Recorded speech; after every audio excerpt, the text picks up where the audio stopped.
your fundraising case for support. Hi, I'm Bill Stanczykiewicz. This is the first day from the fundraising school, and I'm joined today by my colleague, Dr. Tim Seiler. Tim, as you know, the longtime director of the fundraising school and still a cherished member of our faculty. And he's also the author of chapter 13 of the new edition of Achieving Excellence in Fundraising, the fifth edition, which came out in the year 2022. And Tim's chapter is Articulating Your Case for Support. And Tim, great to have you with us. And you've written in previous editions about the 14-step fundraising cycle. And the very first step is the fundraising case for support. Why is this so important? Well, thanks for having me, Bill, and thanks for the introductory remarks. The case for support, in my mind, is the rationale for a nonprofit organization to ask people for funding support, for philanthropic support. It's the justification for asking. It's the very reason for the organization's existence. It's why the organization exists, and it exists because nonprofit organizations solve problems or meet needs.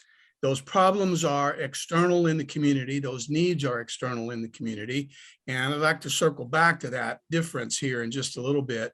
But to summarize, I'd say the case for support is your why. And I believe that donors want to give to organizations when they understand why they're doing what they're doing. I think the why is more important than the what.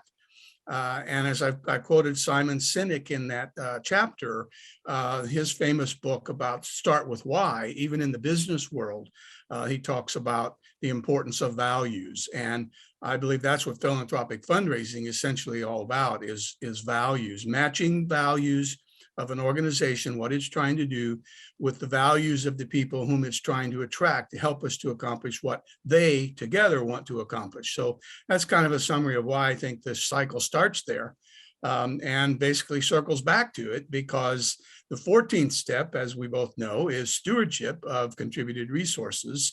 And good stewardship puts you in a position to ask for donors to give again, or funders to give again. And in order to encourage them or invite them to give again, I think you need to remake the case. And Tim, in the United States alone, there are 1.5 million nonprofits. That doesn't include the religious congregations. If we did, that would be about 2 million nonprofits. And again, that doesn't even account all the other nonprofits across the world. How does the fundraising case for support help me set my nonprofit apart when I'm approaching donors who are hearing from several nonprofits in any given year? Well, that's a really good question, Bill. And if I had a definitive answer to that, I'd write a whole book about how the nonprofits can do this. But essentially what you're trying to do is distinguish yourselves from others who might be doing similar kind of work. So how might you do that? And one of the ways, there are multiple ways that an organization might do that, but it might be their particular board. Board of directors, board of trustees, board of governors, the strength of the leadership. That might be what attracts certain donors to your organization that would rather support you than another organization. And by the way, donors, as we know, don't make either or choices. They usually make both and. So they will support multiple organizations. So your strength of your board, strength, experience, expertise of your staff might be another component that would attract people to your organization. Your plan, really your short-term and your long-range plan for what you're going to accomplish and why it's going to make a difference in the community for beneficiaries of the nonprofit's work, but also the larger community. And remember, in making a case for support, there are various motivations that people will choose to support an organization. One is they just want to be affiliated with your organization, or they want to be affiliated with the people who are associated with your organization, staff and volunteer leaders, for example. They may want to accomplish social change, and your organization may be a powerful social change agent. I would say also that there are some donors who might want to support you because you are protecting status quo. You're already a powerful, strong organization having great impact in the community. People want to affiliate with that. They want to belong to that. People associate or are motivated by status, by intellectual interest, People might support a public library, for example, because of the services that library provides in the community. Not just they check out the books, but it's a computer center, it's a social center, it's a place for children to congregate. So many reasons that motivate people, and how you distinguish yourself is a critical question in defining your case for support, or expressing your case for support. But it's an ongoing search, I think, and maybe we never find one definitive answer to that. And Tim, you're doing such a great job describing the importance of this tool, the fundraising case for support. It's a tool actually with many parts, and you describe those in detail. We're not going to do that in the podcast. We want people to go read the chapter, but you describe 10 components of an effective fundraising case for support. If you could just talk about those maybe in a macro level to help us understand why we have these components, and maybe with a few specific examples from that list of 10. I would argue that the most important component of your case for support is the organization's mission statement. That's the why you do what you do. Following the mission statement, I would argue you probably need to follow with your planning program, which would include your goals and your objectives, what you're trying to accomplish for the organization, why that's going to make a difference to donors and to the community overall. Then I mentioned board earlier, because who is on your board is sometimes a signifier to funders and donors that this is an organization that knows what it's doing and has attracted high quality volunteer leadership. The staff might be an attractive element for some donors because they look at expertise and accomplishment and experience, and that's what people might want to support. Your financial picture overall, I think, is an important component in the case. Your organization might have some earned income. You might have some fees for service. You want to put that all together in what the overall organizational budget is, because you put those pieces in place.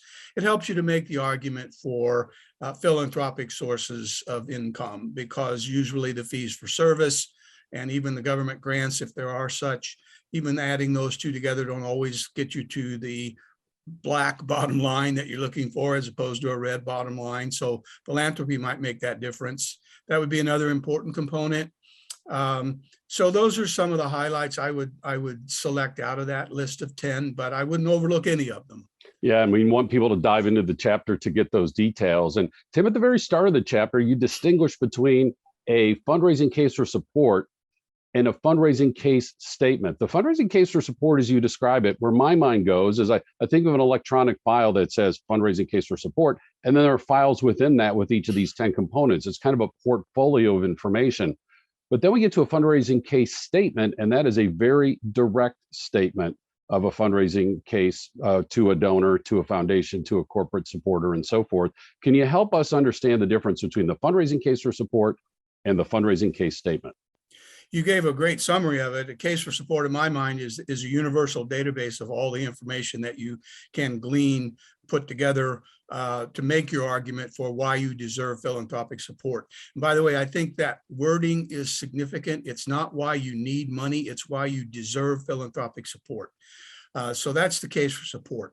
I like the phrase case expressions as a synonym for case statements, because how you express your case, as you outlined or articulated, how you express your case to a corporate funder will probably look somewhat different from how you express that case to an individual major gift donor or to a first-time donor whom you're trying to attract to your organization for the first time.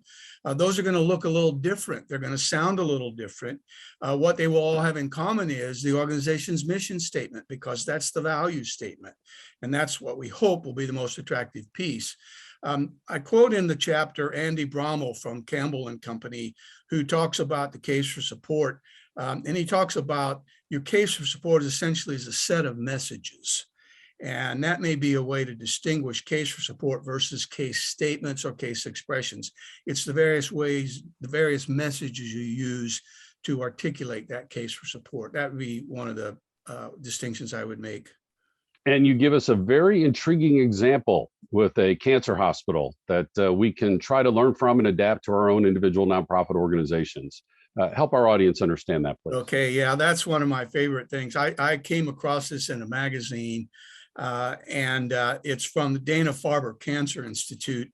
And it caught my eye because the four huge words on the page, they are the thrill of defeat.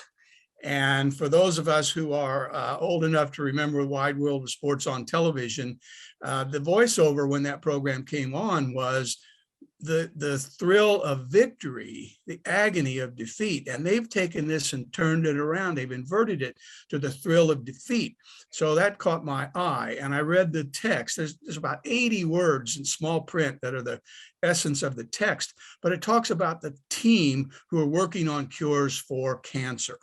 And I'll just quote the very last sentence on that text because this is such a great summary. It says, "That is the art of defeating cancer. And here we have it down to a science." I just think that's brilliant. It brings art and science together, which is what medicine does. And I think that's what fundraising does. It brings art and science together. There's a science of fundraising. There's an art of fundraising. And the reason I like that so much is I used it as an example of how to get people's attention through your case statements or your case expressions. Yeah. Take something commonly accepted and play with it a little bit, turn it upside down. It'll get people's attention. Once you have your attention, you can move through the next sequence of getting them interested and hopefully then ultimately getting them involved in your organization.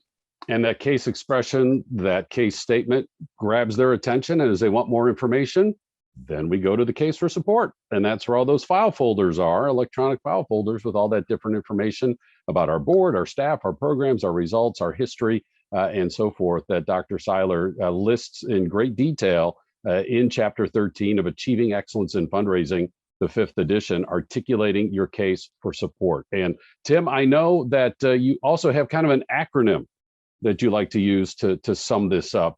And yes, it just happens to be CASE. It does. And this came from a participant in a fundraising school course many years ago. I attributed this to him. His name is Jim Mueling.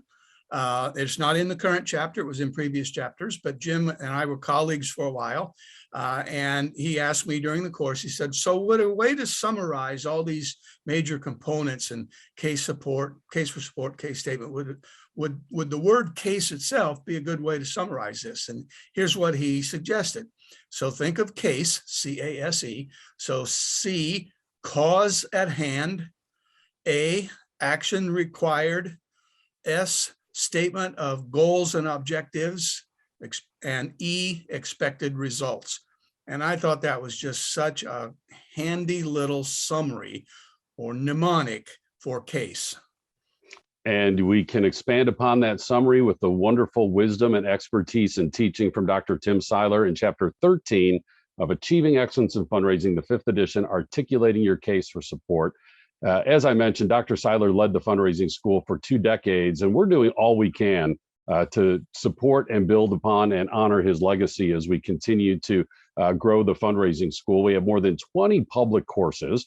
They're available in person more often in more locations, but still also online. You're telling us you fell in love with online courses? We have them for you. Asynchronous, meaning recorded, or synchronous, meaning virtual. So lots of different options to take our courses and earn our 4 certificates. We also have custom training. This is training we can design especially for you, your nonprofit, your association, your region in the United States and anywhere across the world, again, either in person or online. We have our quarterly webinars. We have these free weekly podcasts, and all of that material is informed by the textbook, Achieving Excellence in Fundraising. All this available on our website at philanthropy.iupui.edu/the fundraising school. So grateful to our guest today, Dr. Tim Seiler. Our producers are Mike Anthony and Jennifer Boffman. I'm Bill Stanczykiewicz, and now you are now more fully informed on this first day from the fundraising school.